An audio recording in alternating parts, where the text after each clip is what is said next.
Dear birthday boy, I know you're expecting a room full of toys, but all that is here is a body that nobody wants to play with. I know you're expecting a birthday cake with seemingly unreachable margins, but the only thing that will speak of distance in this room is a box they call a coffin. I'm sorry you were burying your mother on your birthday. And next year, when your birthday is here, smelling like your mother's grave, come to me and I will kiss your nose for you until the day remembers the scent of its perfume. This is still a good day for you. Dear sad boy, I know that as soon as your mother died, the man you looked up to told you that tigers don't cry. And since then, you've been learning how to growl, trying to find a manly way to grieve. Stop your growling and weep. Why mourn in silence when death is so loud? Dear 12-year-old boy who still wets his bed, who stays up late watching TV, trying not to sleep, go to bed. You are a flowing man. You just haven't learned how to hold your dreams. So your dreams, they flood your sleep. But you are a flowing man. You are water. The world is so much desert and you are the sea. So go to bed. Dear lonely boy, what are you doing with lonely when you belong to me? Dear Jabulo, what are you doing with sad when your name is happy? Dear birthday boy, I'm sorry you were burying your mother on your birthday.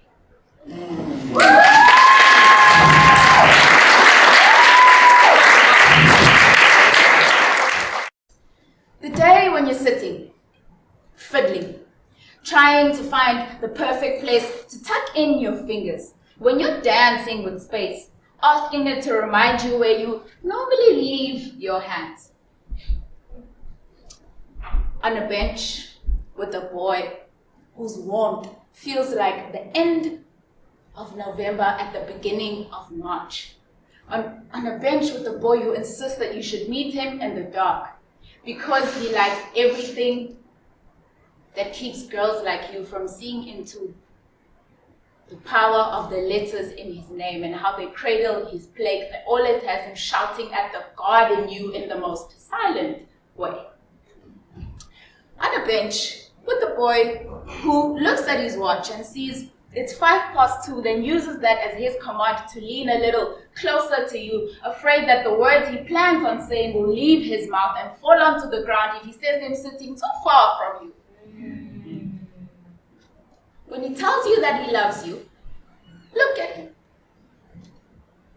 When he tells you that he loves you, look at him. Look at him until he gets nervous. Then look at him some more.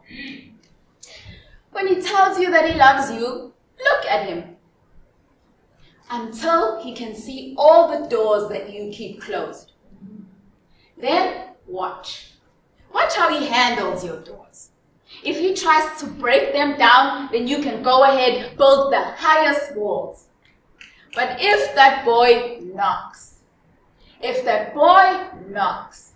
ask him who's there. If he answers and says, it's me, tell him that you're tired of the many that come disguised as one. Tell him that you're tired of what looks like a word but breaks down your tongue like a sentence. Tell him you're tired of the rock that falls onto your hand and then breaks into sand. Tell that boy to knock again. When he knocks, ask him who's there. If he answers and says, okay, it's us, ask him, when is he going to bury his demons? When is he going to learn to travel alone? When is he going to stop rinsing his weakness with reasons? When is he going to stop carving his home, making sections for darkness and sections for light? When is he going to pick a side? And ask him to knock again. When he knocks, ask him who's there. If he answers and gives you his name, then take it. Put it with yours. When they ask you who you are, say your name first and maybe his name after. Bend the vowels like you do not regret giving up the name that you got from your father. When he gives you his name, wear it on whichever finger. Lift things up with all the voices that called it brave and lay things down with all its shame. Wave using its rhythm, shake hands using its earthquakes. On a day when you're sitting on a bench fiddling, trying to find the perfect place to tuck in your fingers, stop until someone can give you their name.